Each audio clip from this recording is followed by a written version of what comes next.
नमस्कार, मैं खलील अंसारी। आप देख रहे हैं जेकेएस न्यूज़। मैं हूं आपके साथ नसीम अहमद। और आज हम किसान आंदोलन को लेकर बात करेंगे कि इतना लंबा जो किसान आंदोलन चला है, तो आज किसानों को लेकर जो आज किसान आंदोलन समाप्त हुआ है, तो उस पर क्या नसीम क्या कहना चाहेंगे आप?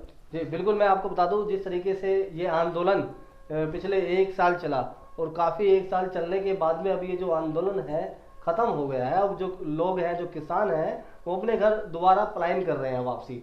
और उन किसानों के चेहरे पे कहीं ना कहीं खुशी भी नज़र आ रही है, क्योंकि काफ़ी समय बीत चुका है इन आंदोलन में किसान कार्यों को यहाँ पर रहते हुए। लेकिन फिलहाल जिस तरीके से ये लोग जा रहे हैं, तो मुझे लगता है कि ये जो आंदोलन एक साल बाद ख़त्म हुआ, तो ये बहुत पहले समय पे ख़त्म हो जाना चाहिए था, क्योंकि एक साल के भीतर करीब 700 से ज़्यादा जो किसान थे वो यहाँ पर शहीद भी हो गए। और अभी भी एमएसपी को लेकर भी कुछ बात है यहाँ पर अटकी हुई है। तो एमएसपी को लेकर जो इसमें 5 सदस्यों की जो कमेटी बनाई गई है, किसानों की तरफ से नियुक्त किया गया है, तो अभी उसमें क्या आगे का रुख मतलब हो सकता है? किस तरीके से एमएसपी को लेकर बात होगी? हाँ, एमएसपी को लेकर मैं आपको बता दूं, अभी जो आंदोलन जब ये शुरू हुआ था, तो उस समय यहाँ पर कृषि कानून 4 मांगे किसानों की थी, जिसमें एक था कृषि कानून बताया था उन्होंने, एक ट्राली के मुद्दे पर उन्होंने अपनी बात रखी थी, दूसरा बिजली बिल संशोधन को लेकर बात थी, तो चौथा अहम जो मुद्दा था वो एमएसपी था। अभी आपने बताया एमएसपी को लेकर रहेगा। बलबीर सिंह जो राज्यपाल है, उन्होंने बताया कि अभी ये जो आंदोलन है ये खत्म नहीं हुआ है, ये स्थगित किया गया है, मतलब रोक दिया गया है। अब कहीं ना कहीं जो किसान आंदोलन कर रहे थे उन सबको वापसी घर जाने के लिए संयुक्त किसान मोर्चा की तरफ से ऑर्डर भी कर दिए गए हैं। और एमएसपी को लेकर अगर बात करें, तो आने वाली जो 15 तारीख जनवरी है, 15 जनवरी को किसान और संयुक्त किसान मोर्चा और जो केंद्र सरकार है उनके बीच में वार्तालाप होंगे। लेकिन अभी संशय बना हुआ है एमएसपी को लेकर। गारंटी तो नहीं देगी सरकार, लेकिन कहीं ना कहीं एक कमेटी जरूर गठित की गई। लेकिन कमेटी में भी एक संशय है कि जो संयुक्त किसान मोर्चा है उनका कहना है कि जो कमेटी हम लोग तैयार कर रहे हैं, उस कमेटी में संयुक्त किसान मोर्चा के ही मेंबर्स होने चाहिए। जिस तरीके से 5 मेंबर्स कमेटी अलग बनाई गई है, उसी तरीके से कोई बाहर का व्यक्ति या बाहर का किसान नहीं होना चाहिए। लेकिन इसमें 713 किसान भी शहीद हुए हैं इस आंदोलन के दौरान, तो उनके लिए जो मांगे सरकार किसानों की थी, तो उनके मतलब सरकार ने क्या इनके लिए मतलब किया है जो किसान शहीद हुए हैं? हाँ बिल्कुल, आपको बता दें, अभी जो संयुक्त किसान मोर्चा ने उठने से पहले दिन प्रतिदिन अलग अलग तरीके की मांगे उनकी निकलती जा रही थी। तो संयुक्त किसान मोर्चा ने मांग की थी, जिस तरीके से पंजाब के तर्ज पर उनको मुआवजा मिलना चाहिए। मतलब पंजाब ने किया था कि पंजाब सरकार ने कहा जो किसान शहीद हुए हैं उनको 5 लाख रुपए और एक सरकारी नौकरी देने की बात की जाएगी। तो संयुक्त किसान मोर्चा ने भी भारत सरकार से गुहार लगाई, ये मांग रखी कि जो यहाँ 700 से ज़्यादा जो किसान हैं वो यहाँ पर शहीद हुए हैं, उनको उनके घर की आर्थिक स्थिति को देखते हुए 5 लाख रुपए उनको आर्थिक सहायता। और साथ ही कहा है कि जो किसान आंदोलन में शहीद हुए हैं उनके लिए परिवार में एक व्यक्ति के लिए सरकारी नौकरी भी होना चाहिए। तमाम मांगे तो अलग तरह की मांगे निकली थी। लेकिन एक बात ये सामने निकल के जैसे हम सोच रहे हैं, हमने विचार किया है कई बार इन चीज़ों को लेकर, हमने एनालिसिस किया है, तो हमें समझ में आया एक लंबा समय जो किसान आंदोलन चला, 1 साल ये किसान आंदोलन चला, अब जाकर 1 साल बाद जाकर, हालांकि कृषि कानूनों को मतलब 1 साल बाद जाकर इन कृषि कानूनों को वापस लेने की सरकार के पास मतलब इतनी मतलब क्यों सोचा ना कि 1 साल बाद जाकर किसानों के जो कृषि कानूनों को उसको रद्द करने का फैसला सरकार की तरफ से लिया गया? कहीं ना कहीं एक बड़ा पॉलिटिकल स्टंट भी हो सकता है, जैसे सर्जिकल स्ट्राइक हुई और इस तरह की नोटों वाली स्ट्राइक हुई, बहुत सारी स्ट्राइकें चली केंद्र सरकार की तरफ से। हो सकता है आने वाले समय में अब पंजाब, यूपी, हरियाणा, अलग अलग कई राज्यों में अभी नज़दीकी चुनाव है, तो कहीं ना कहीं मुझे ऐसा लगता है जो इनके 4 पाए थे जिस पर इनकी कुर्सी टिकी हुई थी, जो वो थे वो डगमगाते हुए कहीं ना कहीं नजर आ रहे थे। तो हो सकता है केंद्र सरकार ने सोचा आने वाले समय में जो उत्तर प्रदेश में इधर जो चुनाव हो रहे हैं, कहीं वहाँ पर भाजपा ना हार जाए, उसी को मद्देनजर रखते हुए हो सकता है कि आंदोलन को खत्म किया हो। बहरहाल आंदोलन जो खत्म किया गया वो जैसे 1 साल ये बात खत्म किया, वो 1 महीने पहले भी खत्म किया जा सकता था, या जब आंदोलन शुरू हुआ था तो उस समय भी खत्म किया जा सकता था। चलिए, हमने तमाम कवरेज आपने भी की, हमने भी की, और उसके बाद हमें काफ़ी मतलब कवरेज के बाद आज जो किसान आंदोलन समाप्त हुआ है, तो उसमें आपको मतलब क्या लग रहा है, कितनी आपको खुशी लग रही है?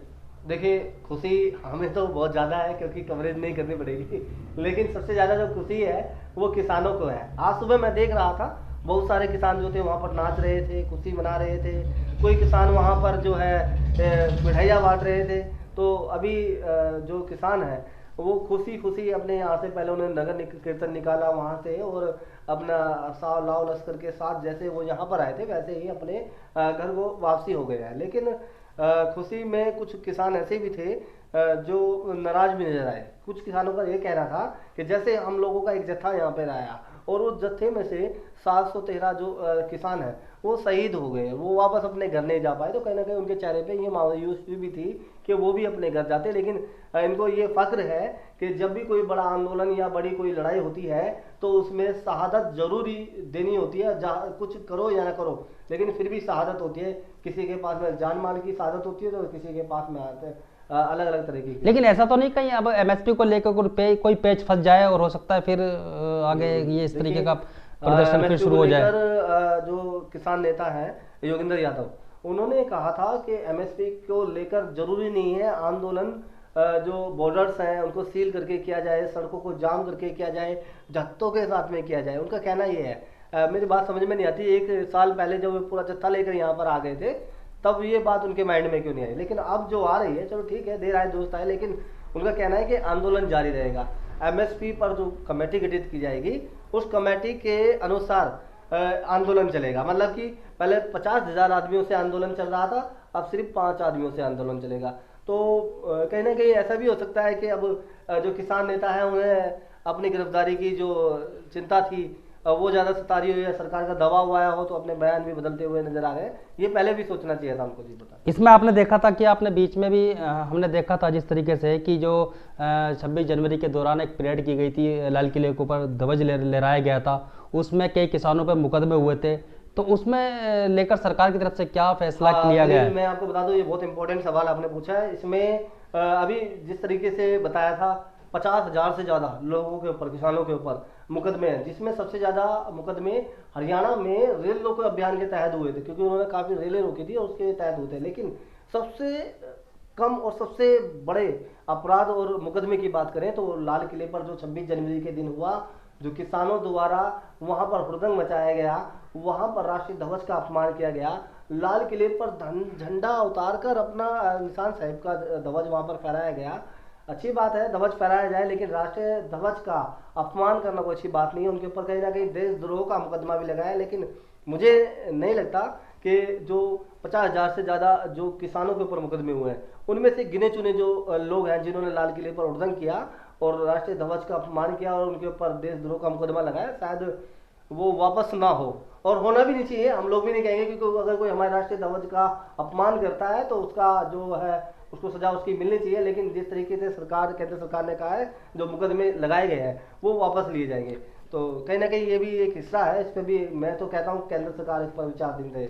चलिए, तो ये तो बिल्कुल सही बात है, जिन लोगों ने राष्ट्रीय ध्वज का अपमान किया था 26 जनवरी वाले दिन, उन लोगों के ऊपर कार्रवाई होनी चाहिए। लेकिन जो किसान निर्दोष बेगुनाह लोग जो किसान फंसे हैं इसके अंदर, उन पे सरकार की तरफ से मुकदमों को वापस लेना चाहिए।